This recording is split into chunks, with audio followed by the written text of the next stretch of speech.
Welcome to Full PreFrontal, the show that exposes the mysteries of executive functions. This show is a collection of conversations about the role of the prefrontal cortex, which impacts your focus, planning, problem-solving, emotional balance, and independence. These conversations will introduce mental tools that will empower you to shift your mindset for a successful life. And now, here's your host, Sucheta Kamath. And welcome back to Full PreFrontal, where we are exposing the mysteries of executive function. As always, I am here with our host, Sucheta Kamath. Good morning, my good friend. Always good to be with you. Always enjoy your conversations. I'm looking forward to this one today. Yes, you are in for a treat, Todd. It's so great to be with you. And as we, tee up this conversation with a renowned expert today, I thought I'll share a story from my past. This is such a cute story that I had to share it. I have two boys, as you know, and when my firstborn was 2 years old, we bought him a giant floor puzzle. It was a foam puzzle that had kind of one elephant, an elephant cutout and a number one, then two cat cutouts and number two, and so on. And it went up to 10. There were a total of maybe 45 pieces and then 11 numbers. The reason there were 11 numbers is 1, and the 10 was made of 1 and 0. So my son was so diligent. The reason I'm sharing is his incredible persistence was quite remarkable at age 2. I was quite thrilled to see, I'm an SLP at heart, so I had done some language development tests on him, but this was a great telling of his executive function. So he used to spend hours putting that puzzle together. And then something happened. We lost number 1, the foam number 1. And so I was watching him put this whole puzzle together. So he puts the elephant, puts number 1, 2 cats, puts number 2, then 3 dogs, puts 3, goes on. And he comes to 10 fish and he has no 1. The mat is quite massive and he removes 1 from number 1 and puts it for 10. And I began to clap like a mad woman because that was so much flexibility, so much persistence, and great problem solving. So the reason I'm saying that, because the guest today we have has been talking about emergence of executive function, and they are evident if we look around, and they may be showing up in baby steps, but they are so essential and crucial for managing life. So with great pleasure and honor, I am welcoming Adele Diamond. She is the Canada Research Chair Professor of Developmental Cognitive Neuroscience at UBC in Vancouver. She was educated in Swarthmore, Harvard, and Yale. Her specialty is executive function, which involves self-control, problem solving, mentally playing with ideas, and so on and so forth, which we will be diving deep into, which depends on the brain's prefrontal cortex and interrelated neural regions. Her work has emphasized that executive functions can be improved even in very young and very old or anywhere in between. And she is a remarkable researcher who I would say has single-handedly helped us change the perspective in terms of how to set up interventions, particularly in very young children, and how to help them develop these skills. So it's my great honor and privilege to welcome Adele. So welcome to the podcast. Thank you so much. And thank you for that generous introduction. Absolutely. Well, there's so much more to talk about, but I didn't include all that. Let me start with this question that I ask many of my guests. Since we are talking about executive function, self-awareness, and self-devised strategic thinking, what is your personal experience as a young learner and a thinker? When did you discover this part of your own abilities, and how has that shaped or informed your own journey as a learner and a thinker? I think I had pretty good executive function when I was little. I was a well-behaved kid, so I was able to inhibit doing all the things that you can get yelled at for. I was pretty good at cognitive flexibility and coming up with alternative solutions. But executive functions are the last in and the first to go. So the first to deteriorate with aging. Yes. So I think now my executive functions are less good. So I can see myself having problems with working memory. I could see myself having problems with self-control. I want to lose weight. And do I have the self-control to not eat what I shouldn't eat? So I think they were good when I was little, and I'm a little frustrated with them not being better now.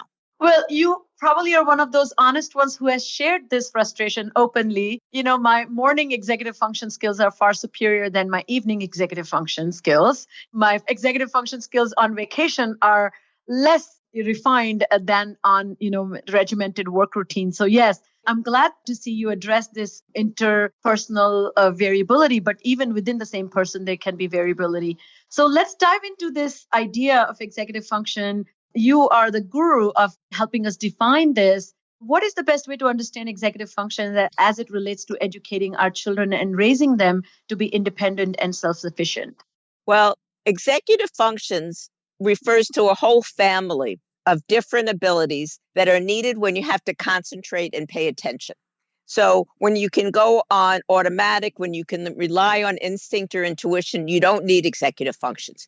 You need executive functions when there's change, when there's something new, when you have to exert top-down control.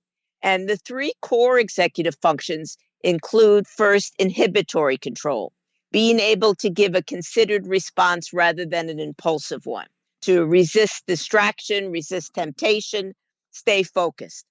So, for example, the strong inclination that you might be trying to resist might be something like reflexively striking back at somebody who's hurt your feelings, or blurting out an inappropriate remark, or cutting in line, or for a child, saying the answer, blurting out the answer without raising their hand. There are lots of instances when you need to exert some kind of self-control. Then there's working memory, holding information in mind and working with it, playing with ideas and facts. So translating instructions into action plans, considering alternatives. Maybe you've written a to-do list, but now you want to mentally reorder it so that you can do it the most efficient way. So there are lots of times when you need to play with things in your mind. When you want to think about the past or the future, you have to do that in your mind because, of course, they're not here now. That's really important for anything that has to do with language, because not all the words are available at the same time, whether you're listening to somebody talking or you're reading.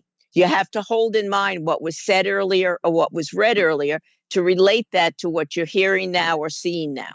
And the last core executive function is cognitive flexibility, being able to see things from different perspectives, being able to think outside the box, being able to flexibly adjust to the unexpected. So can you take advantage of a new opportunity, or are you going to inflexibly stay with what you planned? If a problem arises, can you figure out a way around that? I say, if there's a problem we haven't been able to solve, can you conceive of the problem, frame the problem in a whole new way so that you can come up with a way of solving it? Or if you're disagreeing with somebody, can you maybe see things from that person's perspective, change perspectives so that maybe you can resolve the disagreement? So those are the three core executive functions. And of course, you need inhibitory control to persevere, like you were talking about, because you have to resist all the temptations not to persevere. And it's critical for reasoning and problem solving. So all of those things depend on executive function. And it's been shown that executive functions are more predictive of school readiness and how well somebody will do in school than even IQ or socioeconomic status. So they really have a big impact on how people do in school and after it in life. I want to ask you some questions so maybe you can help our listeners understand this a little bit deeply. That when we talk about impulse control, you emphasize here that the responses need to be socially appropriate, which is really putting your self-interest aside and see what the shared goal or common goal is. I see that that's why disabilities like Asperger's or on the spectrum, there can be a problem because you are missing the forest for the trees. Is that a good way to think about that socially appropriate inhibition of things that may not serve others, but maybe serving you is a good sign of impulse control also, right? It's interesting to think about impulse control as not necessarily doing what's best for you at the moment, but considering others. I like that idea. I think the problem with Asperger's can be that they may not understand what the other perspective is. They may not understand what somebody else is trying to communicate. But people with Asperger's can be incredibly good at selective attention, at focused attention. They can be very, very focused. So that's often a real strength of somebody with Asperger's. So they may not pick up on social cues and so may not know how to adjust to the social situation. But in terms of being able to inhibit distraction, they can often focus very well. So the second part you were talking about was playing with ideas in mind, which is such a beautiful way to describe holding information while applying the rules of operation to it, the technical ways of understanding working memory. Tell us a little bit, how does that working memory play an important role in creativity? Well, one of the ways to be creative is to play with ideas and facts in your mind and find different ways to relate them, to relate things that normally people wouldn't relate together, to see connections between seemingly unconnected things. So often your creative moments come from playing with things in your head. Got it. Fabulous. And then the cognitive flexibility. So, is it a good way to understand that there is that affective and cognitive? So, taking a perspective from somebody else's point of view versus thinking about alternatives. And particularly in my work, working with students and patients, I see that an important roadblock for people who are inflexible is they're not quick to discard a strategy that is not working, which is what you talked about. Often we describe as perseveration. So how these two different skill set understood from flexibility point of view, one is the affective thinking like somebody else versus you are the same person, but thinking from another point of view in information. Right. Well, first, I want to pick up on something you said, which is very interesting and very important, which is if something isn't working, you want to have the flexibility to discard it. But you also want to have the inhibitory control and perseverance to continue working at something and not discarding it too fast. So you have to balance these two, right? Yes. You don't want to give up on something too early, but if it's not working, you don't want to continue persevering too late. Another example is if you have really good selective attention, you might miss what's most important because you were so good at focusing just on what you were looking for, but what you were looking for didn't happen to be the most important thing in the environment. Yes. Gotcha. So you're always needing to balance the flexibility and the inhibitory control and focus. In terms of what you asked, the social and the cognitive, executive functions is more related to the cognitive, and theory of mind is more related to the social, but they're both talking about the same things, like seeing a room from different angles or seeing a person from different angles. It's really kind of similar, but it's subserved by slightly different brain systems. My husband is incredibly good spatially. He can, rotate things in 3 dimensions, no problem. I am miserable spatially. I say to people, he's as good spatially as I am terrible spatially. So I have very good cognitive flexibility when it comes to problem solving. Can we think of alternative ways of solving a problem? But I have terrible cognitive flexibility when it comes to something in a spatial arrangement. So then I like to describe this as a Goldilocks effect, as you were saying, just right. It can't be too much flexibility where you're not anchoring or committing to one action plan, or too rigid where you are saying this way or die, That's right. The golden mean. Yes, golden mean. So how should we understand the relationship between executive function and self-regulation? And where does self-awareness fit in all this? It's interesting because if you ask different people about the relationship between executive function and self-regulation, you'll get different answers. So my perspective is that self-regulation is most related to the subcategory of executive function, which is inhibitory control. Self-regulation is about regulating or controlling your behavior and your emotions. Self-regulation also has a component that people don't talk about in terms of executive function, which is how your emotions, how your motivation can be your ally, can help power you to be able to do things you want to do. People who talk about executive functions tend to talk about controlling your emotions as if they're only bad, whereas self-regulation recognizes all the wonderful things that emotions can do for you. Other people talk about executive functions as a subcategory under self-regulation.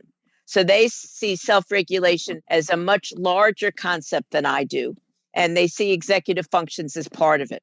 In terms of self-awareness, that's a good question, because certainly babies can exercise all elements of all three of the executive functions: inhibitory control and both aspects of it, response inhibition and selective attention, working memory, and cognitive flexibility, even though they have no self-awareness really about what they're doing.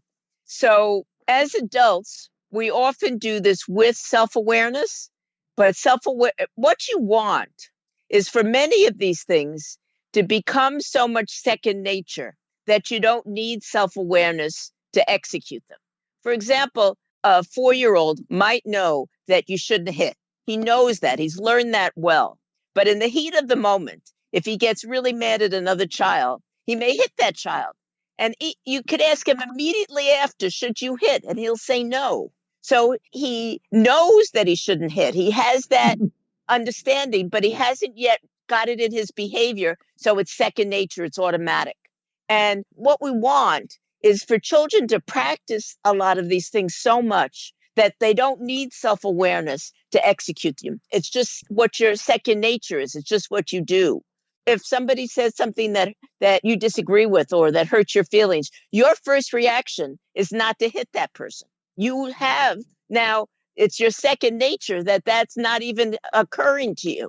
And that's what we need for children. We need these things to become so automatic that they don't have to think about them. I see. So that's such an interesting thought process. In my work, we do a lot of metacognitive training and awareness of self as a performer, a doer, and an evaluator of the doing of self and the other as a way to self-regulate, as a way to yield better outcomes. So you're talking about this other aspect where once things become automatic, you will not need to reflect so frequently because it's second nature to you. Right. So I think the metacognition is very helpful for the learning. So let's reflect on what you just did and what outcome you got. Did you get the outcome you wanted? How might you be able to act differently to get a better outcome? How would you feel if somebody did to you what you just did to somebody else? I think that's an excellent way to help children understand and frame things and learn to do these. And then you want them to practice it so much that they don't have to go through any thinking process. It's just become who they are. Wow, gotcha. That's beautiful.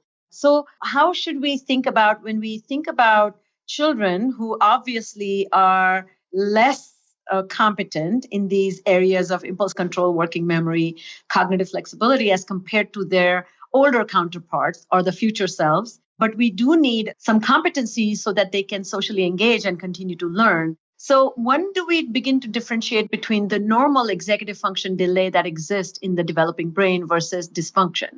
That's a good question because children have very different developmental timetables. So somebody might be late in showing something, but it doesn't necessarily mean they have any disability or dysfunction. It may just be that they're on a different time schedule. I like to think of it as much as possible that the child doesn't have a disability or dysfunction. The child we haven't figured out the right way, the right hook, so the child can do this yet. So the workload is on both of us to try to figure out, you're not getting this. You're not behaving the way we'd like you to behave in this situation. What can we do to help you be able to get to that point? What would it take? And I think it's better to say that we just haven't figured out the right way to help you be able to do that than to think about it that the child has a problem or a dysfunction. I think often it's just a mismatch between how we're going about it and how that particular child needs somebody to go about it. The reason I asked that is such an interesting explanation that you're giving, because I feel the nature of executive function is deceptive. The way they show up is deceptive. That means you know more about executive function when they are missing or absent or delayed rather than when they are present. So when somebody is competent and is successfully controlling impulses, flexibly shifting sets, then they are not creating hassles for themselves or the others.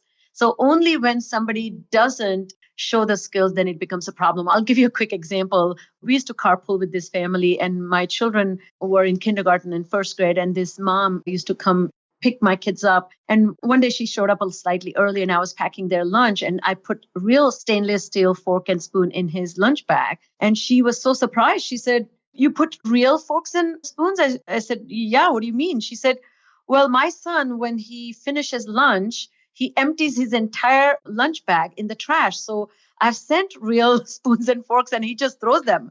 So she stopped doing that and putting plastic ones. And so somehow there was, of course, a difference in competence, but my son never threw and he was instructed not to, and that was adequate for him. But at that age, when we can't really, as you were mentioning, can call the other kid having dysfunction. But a lot of times in the educational context, I feel these skills are compared to the peers. So if the peer is showing competence and 3 kids out of 15 are not, then they become a burden on teachers' ability to teach, isn't it? I think that's a real problem with our education system. Our education system right now really wants everybody to be the same. We should all start reading at the same age. We should all be able to inhibit impulses at the same age, etc. But that's not the way the world is. Different kids walk at different ages, they talk at different ages, and they can be dramatically different. For one baby to walk at 9 months and another toddler to walk at 15 months, that 6-month difference is huge in terms of a proportion of their lives, right? It's like a third of their life. But we don't have any problem with that. And we know by the age of 2, they're going to both be walking just as well. But in school, because we require the standard curriculum that everybody should do and standardized tests that everybody has to take at the end of the year, we put an artificial requirement on children, which then causes some children to be labeled as problems. When children just have different developmental timetables, and if we had a more individualized type of instruction, for example, like in Montessori, then there's not a problem if kids are at different points in either reading or math or self-regulation or working memory or whatever. You're right. In education, we are applying this one, mold fits all. Montessori is not an option for many, but also beyond certain age of learning, can we apply Montessori in 7th grade, for example? Or there's, of course, some imposed structural rigidity that educators feel that they can't escape. So how do we find a happy medium? Well, you don't have to do Montessori, but you can do Montessori through high school. And you can certainly do it for 7th, 8th, and 9th grade. I think what you need to be able to do it, the kind of education I'm talking about, is a modicum of executive function or self-regulation in the children. You need them, and we can scaffold that. We can help them. So they don't have to be very advanced, but they need to be able, with scaffolding, to be able to work on their own or with 1 or 2 peers. Once the children can work on their own or with 1 or 2 peers, then you can have individualized education. Different children can work at different levels. The teacher can give individual instruction. Everything is now open. It completely opens up the possibilities for the teacher. You can have hands-on learning instead of the whole class having to focus on the teacher. You can have children working on what interests them. So one child can do reading, another child can do math.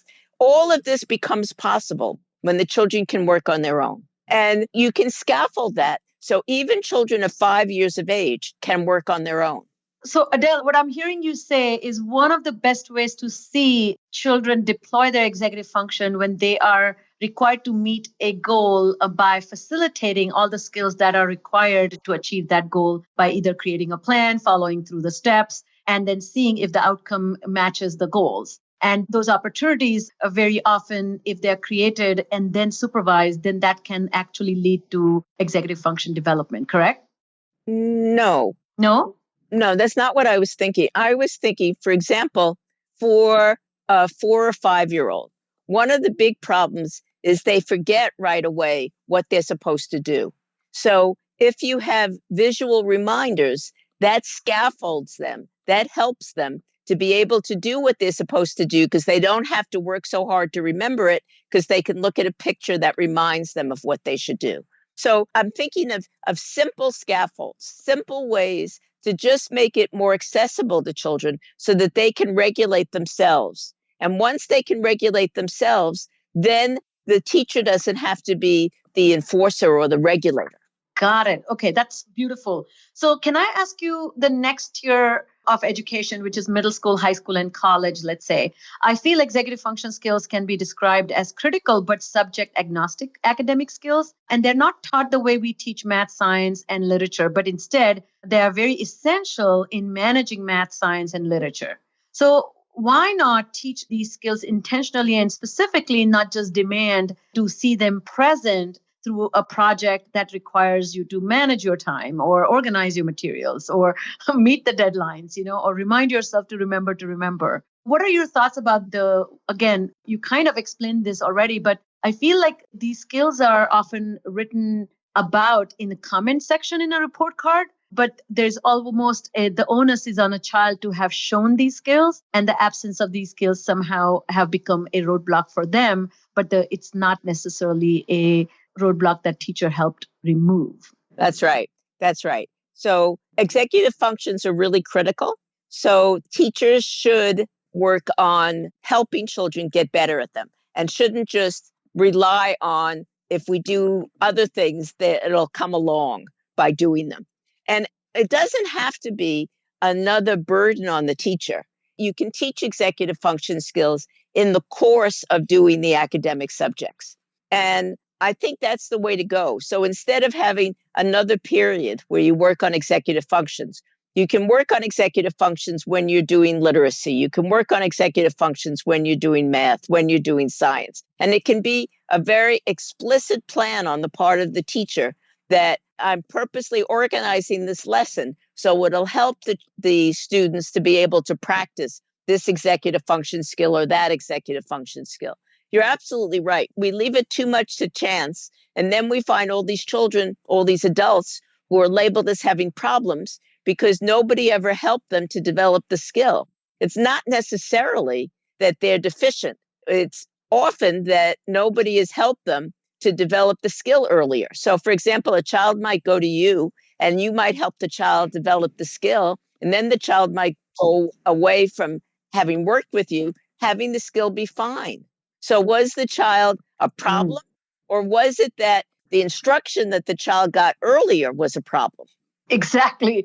And I think, again, I love that, scaffold them, incorporate them in teaching of math and teaching of science, but do give special attention to skills that are supporting the learning, or not even learning, but actually demonstrating that learning has occurred. Because all the test taking skills, for example, or producing a product such as a project or paper is result of strong and well orchestrated executive function. So it's kind of now I'm going to ask you an opposite question, which you are a big proponent of, particularly to promote this problem solving and cognitive flexibility, that watching the brain go do its magic is pure joy, of course. But you often say that when a child is exploring a problem, it's important not to intervene to help. In other words, doing less is more.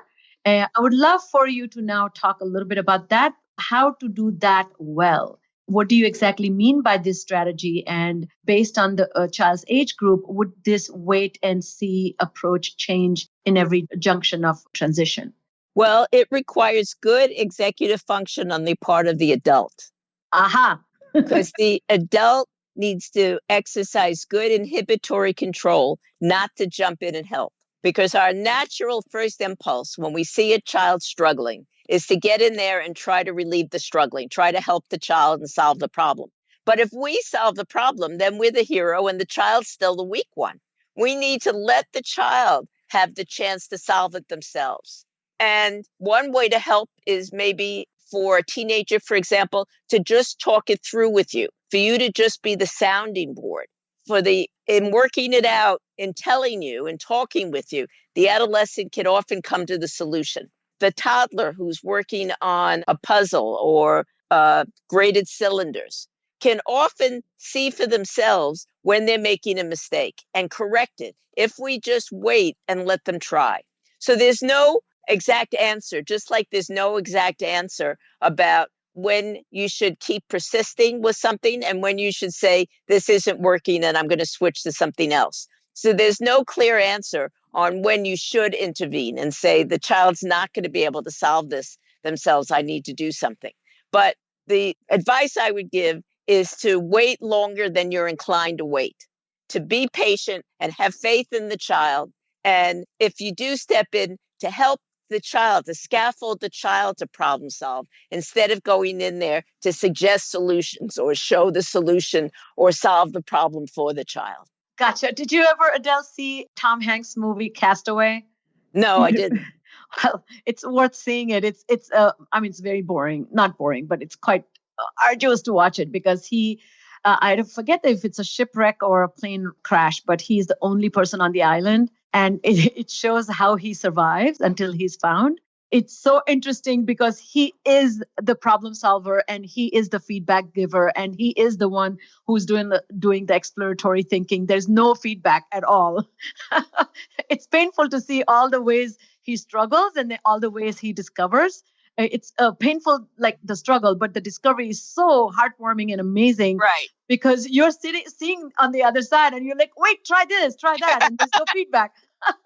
That's right. But you wouldn't have that huge pride and huge feeling of rush of endorphins if you solved it for him, right? Exactly. The pride comes Yes. from having it solved it himself. And we rob kids of that if we rush in. Like you have an appointment and the child's taking forever to get the boots on and the coat on. Our inclination is just to put it on ourselves. But the child needs a chance to be able to do this. And we need to just have some patience and say, I know he knows how to do this. He's going to figure it out. I'm going to let him do it. And, I feel like one of the reasons we are moving away in 21st century from such model of allowing things to come to natural discovery because people are rushing all the time. Absolutely. They cannot give time to a child to, like, the decent amount of time that goes into a good problem solving is time. Like, it requires time. That's right. No one wants to give it to a child, poor thing. That's right. This is great. This is exactly what I think our listeners are craving to hear. I now want to ask you formally, how do we go about improving executive function? You have said that if we want children to do well in school and in life, we need to help them develop healthy executive functions.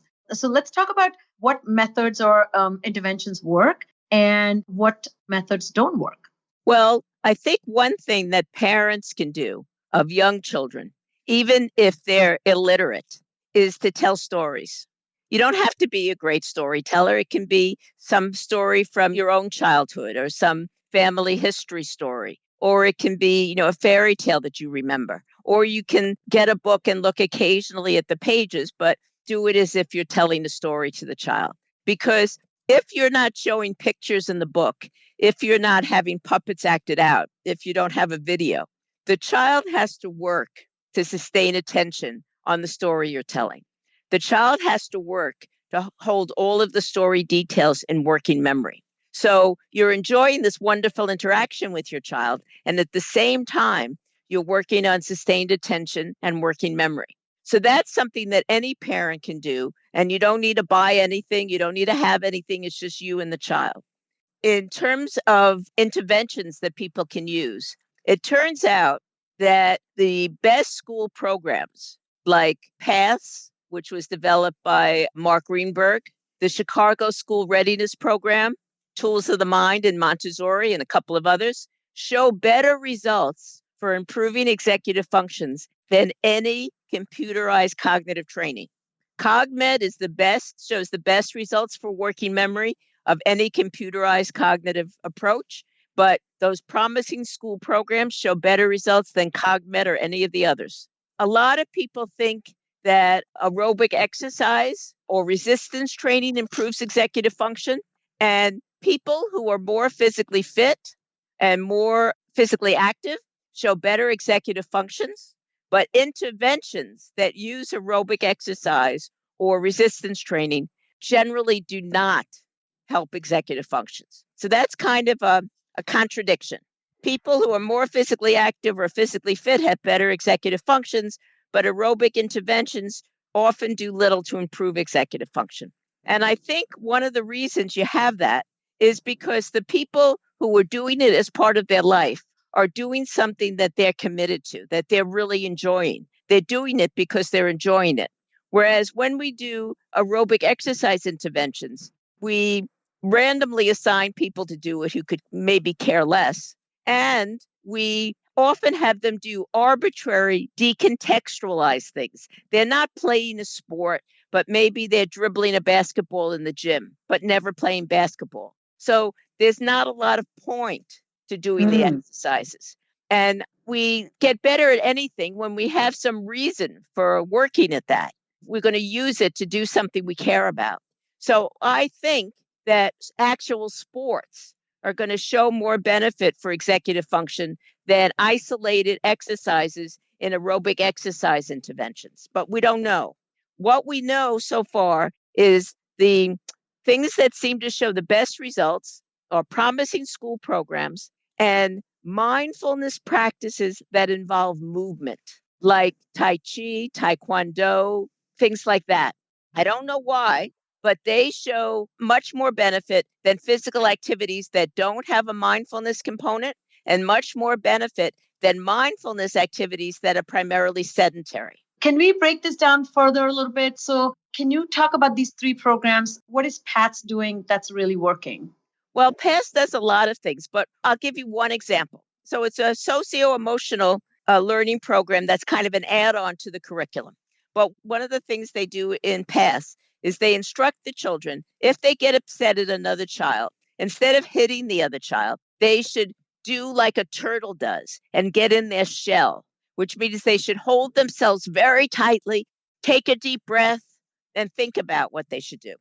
And that's brilliant for 2 reasons. One is if you tell a young child to wait and not do something, that does not compute. It doesn't compute at all. You have to give the young child an alternative thing to do. Children, so if you say, don't do this, but do that, they can do it. But if you say, don't do this, do nothing, just wait, they can't. So PATS gives them something else to do. They get internal. And the other thing is that what it tells them to do is actually a good way to calm yourself down. To hold yourself tightly, to take a deep breath are both things that help you calm down.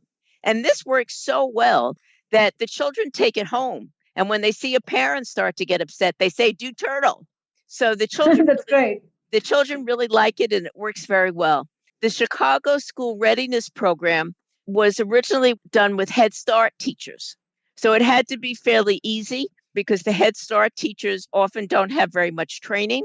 And again, it worked on socio-emotional issues. It worked specifically on training executive function.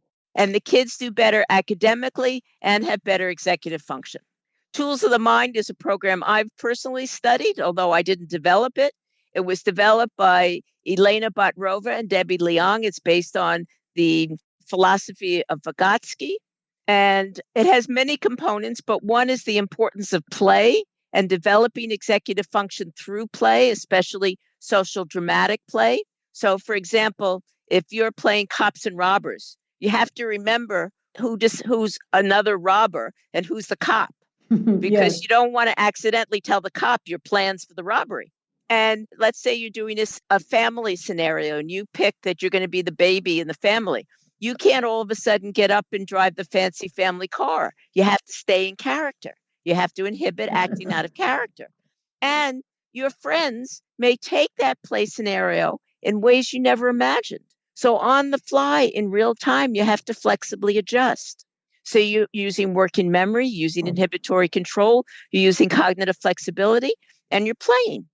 Wow. I love, of course, these are programs for younger children up to end of elementary school. But most of them are talking about these alternative ways of thinking, embedding emotional response to managing real life scenarios. And also, I think these are simple actions that are executionable rather than like just a philosophy of being a certain way. It's just kind of absolutely right. Absolutely. If you make it abstract, it doesn't. It really doesn't help. You need concrete. You need specifics. So I work with children who are older than that, and I see such a disconnect between elements. So children get much more concrete instructions, opportunities to exercise and practice, and their multifaceted life management demands have not come on the scene yet. But when they enter middle school, high school, and college, enter middle school and then progress through higher grades, there's a lot of demand on multifaceted goal management, and social emotional adjustments are more invisible, but demands on their skills is way high. And I don't see structured programs or processes being taught. There's a lot more study skills kind of thing. There's no discussion about emotional management in that. Secondly, that in social interpersonal skills, or which eventually lead to self-advocacy and strategy seeking or advice seeking, are not embedded into everyday life, but offered as a support. Come and see me, Johnny. Come and see me, kind of process. So, Right. what have you seen in older children? Do we know anything that works as successfully as the programs you were mentioning? The mindful movement activities. So, for example, Tai Chi or Taekwondo. Often older children will really enjoy a martial art. It can be something that they're really invested in, they really care about. And that can be excellent at teaching self control, self awareness, all of the executive functions. The real help with impulse control and thinking before you act can be so helpful in those programs. And the other thing, again, is to embed it in the academic subjects. And you're right, schools and teachers do this way too little.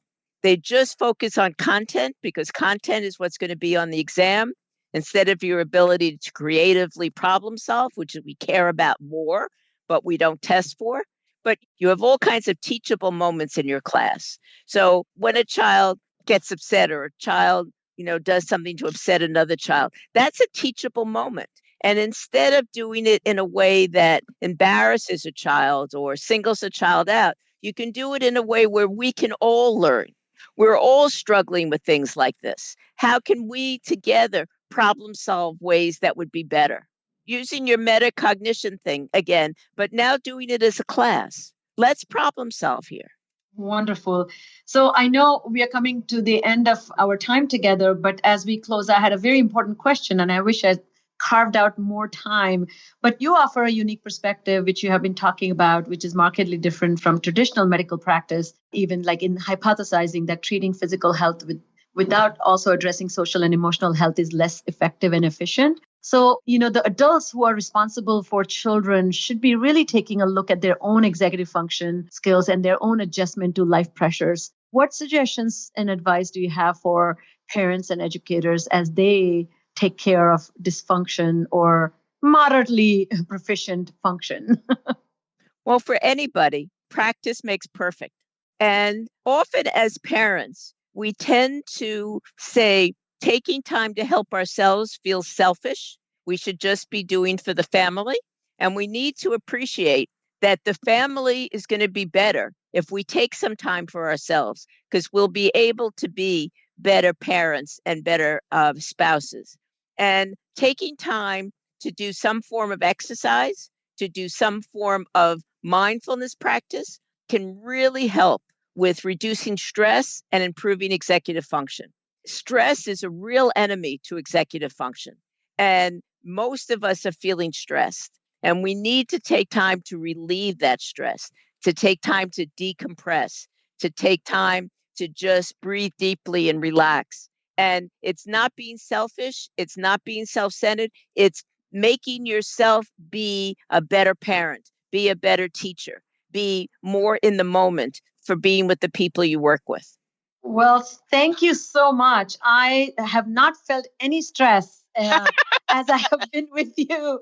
And I feel I have, in fact, this has been my mindful moment just to think about all the things I know about executive function and everything you have said. I've been thinking, how does this match up with what I have conceptualized? Oh, I need to tweak that, or I need to add this perspective to it. So you've been an incredible asset to my own growth and my mindfulness. I'm going to pay more careful attention as I support those who rely on me to be their advisors. And also, I think what's so interesting that you mentioned that the universality of these skills and how crucial they are for well-being beyond work, and we should be really taking the time to cultivate good habits, good mindsets, and a collaborative thought process, I guess. So I truly, again, I'm so grateful for your time and your expertise and you finding time. I cannot tell you how happy that makes me. So thank you for being with me. You're very welcome. And you made some good points that made me think about things that I hadn't been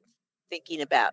And I think that all of us need to have more humility in the sense that none of us knows everything and all of us can contribute something. And I think that's particularly important in thinking about our students. As teachers, we tend to think that we have to solve the problems instead of thinking, wait a minute, there may be 20 other minds in this room. Maybe together we can come up with a better solution than I could have by myself. I think we need to open it up to hearing from everybody instead of just hearing from the so-called experts. I love that. Yes. Well, thank you. My job for the day is done. I consulted a partner, so I'm set. Well, thank you so much. All right. That's all the time we have for today. If you know of someone who will benefit from listening to this conversation, we would be most grateful if you would kindly forward it to them. So on behalf of our host, Sucheta Kamath, today's guest, Adele Diamond, and all of us at Cerebral Matters, thanks for listening today, and we look forward to seeing you again right here next week. We'll see you then. Thank you for listening to Full PreFrontal, Exposing the Mysteries of Executive Functions. To contact our host, Sucheta Kamath, and learn more about her work on improving executive functions, visit her website at cerebralmatters.com. That's cerebralmatters.com. Tune in next week for the next informative episode of Full PreFrontal.